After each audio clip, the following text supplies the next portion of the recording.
Howdy folks, Shell Presto DiBaggio here, and now for something completely different. I've been wanting to talk about stuff other than art on my channel for some time now. I considered making a video that was a speech explaining why, but then I realized that would probably be really boring. So the long and short of it is that I want to talk about other things like my hobbies and interests in addition to art. Although I suppose in some ways even this goes back to art. I've been putting off talking about Alita Battle Angel for quite a few months now because I felt like I had to do fan art and do a drawing video to talk about it. And I suppose that's sort of silly. I'm always working on Mike and my husband Mike and my Ascension Epoch stuff. We're co-writing book series and I'm the primary illustrator for it, and I need to work on that. But sometimes I want to talk about stuff that's not that. So Alita came and went from theaters, and it's out on video now, which I'm super excited because I want to see it again. So the time to talk about it, I think, is now. I loved Alita Battle Angel. I really enjoyed the anime when I saw it a couple times as a teen, 20 years ago. The original manga and therefore character designs were by Yukito Kishiro, but the designs were given the Nobuteru Yuki treatment when it became an anime, which means I thought the art was gorgeous. I've mentioned Nobuteru Yuki before. He did character redesigns and keyframes for the original Lodoss War OAV anime. And if you watch my videos, you know that I am a huge Nobuteru Yuki fan. So I thought that Battle Angel Alita, the original anime was called Battle Angel Alita, was just gorgeous. Of course, the batting record for anime converted into American movies is abysmal. I was curious and wanted to see Alita when I saw the trailer for it, but I wasn't expecting much. I'm one of those folks who can turn off their brain and enjoy a CG fight spectacle in a film if I have to. So I figured I'd be happy with the movie so long as it wasn't too bad. There was no need to turn my brain off for this film. As a matter of fact, all synapses stayed thoroughly engaged. I was charmed from the get-go. The opening scenes of Alita Battle Angel are a jaw-dropping, near shot-for-shot remake of the anime's opening. The manga and anime both were chock full of the cyberpunk aesthetic that I love, and the movie wanted you to know right off the bat that you weren't going to be disappointed. My husband Mike and I watched the original anime days before we went, so when it started off as a near-exact remake, I then prepared myself to not feel any drama or excitement during the film because I knew where it was going. But, again, I was wrong. Alita is the only film I've seen that hand over fist improved upon its source material. It truly is better than both the manga and the anime, but also stayed true to the plot and feel of them. That's not to say that the manga and anime aren't good. They both are really good. But you'll see what I'm getting to in a moment. The manga is good, but like a lot of manga, it's also raw. It's the work of one man plotting in the face of a deadline. There were moments in the manga that were over the top in a way that's amusing in manga, but wouldn't work in a serious film. And there were also moments when the character development in the manga seemed rushed. One moment that sticks out is when Ito goes from adamantly not wanting Alita to be a hunter to changing his mind in the course of like a page. Also, in the manga, Ito's protectiveness over Alita is much more because he's projecting an image of beauty and innocence on her in an almost anime fan moe sort of way, as opposed to feeling like her father or caretaker, despite the fact that he brought her to life again. I can see why some longtime fans who loved Ito's devil-may-care badassery complained about him being much more tentative and fatherly in the movie. but I really think that change makes for a stronger narrative overall. And he still swings that rocket hammer like a pro, so he's no pansy. And that's what the movie really did right to improve the original. It tweaked the more polarized, one-note personalities and motivations of the characters to make them feel, get ready for it, more three-dimensional. It's a bad pun, but it's 100% true. Especially Alita's boyfriend. He was a completely one-note plot device in the original, which is great for when you're one person telling a short story in a comic book.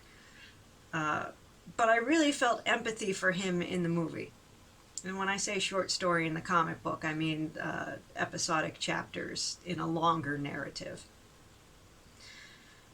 The movie also reordered scenes and elements from the manga in a way that packed a lot of plot and background into the movie without dumping on you. So the world is much more fleshed out than in the anime, and you definitely want to know more after the film is over. Of course, the manga takes its sweet time exploring Alita and the world and the other worlds involved in her universe. So it's fleshed out in a way that often gets lost in films, but not this one.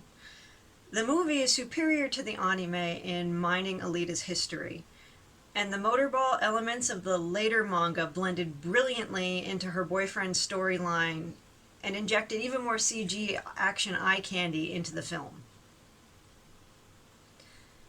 It goes without saying that the actors took their role seriously, which is refreshing in a sci-fi movie. And the casting was amazing. Alita, Ito, and Vector looked like they were ripped straight from the anime. I know that Alita was CG, but she does still look like the actor who played her as well.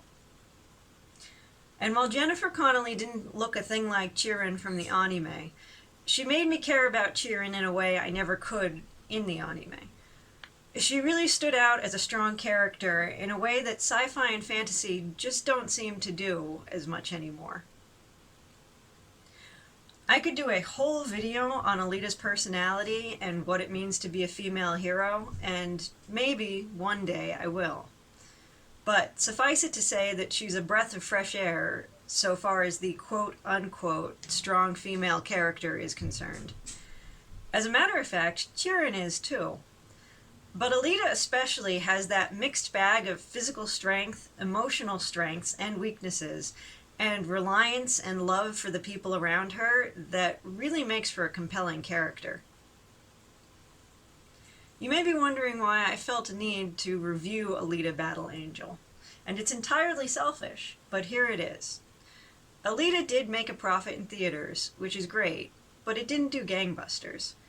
It was overshadowed by other summer movies at the time. Of course it was. No one had ever heard of Battle Angel Alita unless you were a hardcore anime fan in the 90s.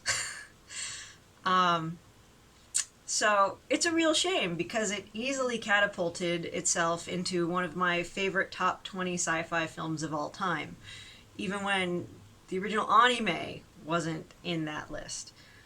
I hadn't walked out of a theater feeling that satisfied and exhilarated in a long, long time. And I wanted a Alita sequel soon, and the better it does, I'm sure the sooner that will happen. So if you missed it in theaters, be sure to check it out on video. It's a film entirely worth supporting. It is, in short, a film I love. Now, it wasn't entirely without flaws, of course, so I will tell you the 3 things they could have fixed to make the movie perfect. Number 1.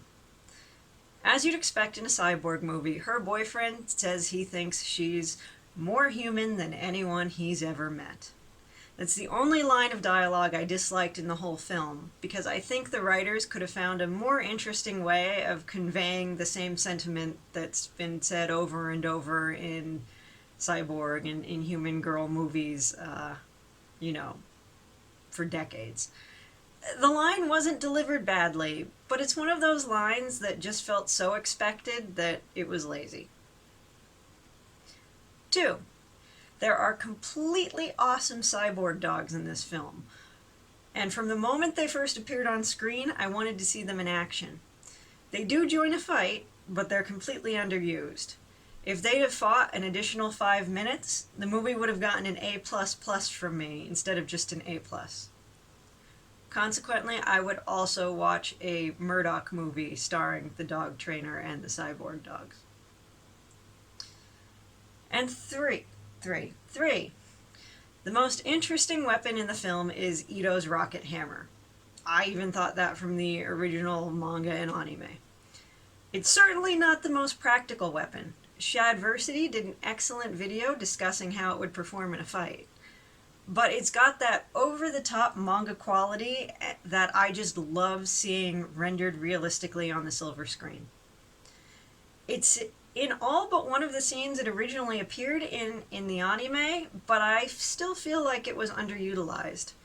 I specifically feel like Ito should have tossed it down the hole to Alita in the underground fight with Gruishka, because there's nothing that makes an amazingly well-rounded sci-fi movie better than that extra sprinkle of appropriately placed sci-fi action. If you enjoyed this video, please give it a thumbs up. If you want to weigh in on what you thought of Alita Battle Angel, please do so in the comments. Likewise, if you want me to do that video on creating strong female characters, or have any other comments, I'd love to hear your 2 cents below.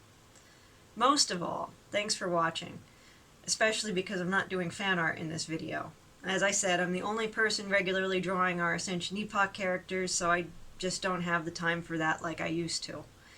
If you would like to check out my and my husband's illustrated adventure novels and short story collections, you can head over to ascensionepoch.com, one word, no spaces, or check out this video's description for Amazon links.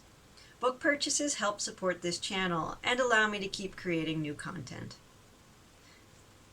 Have an awesome day, folks. Presto, over and out.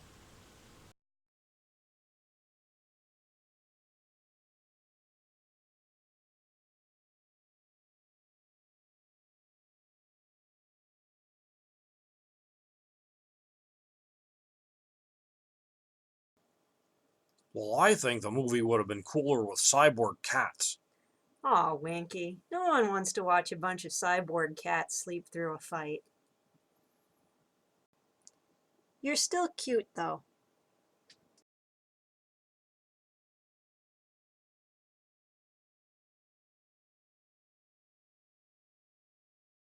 Farewell and adieu to you, fair Spanish ladies. Farewell and adieu to you, ladies of Spain. For we've received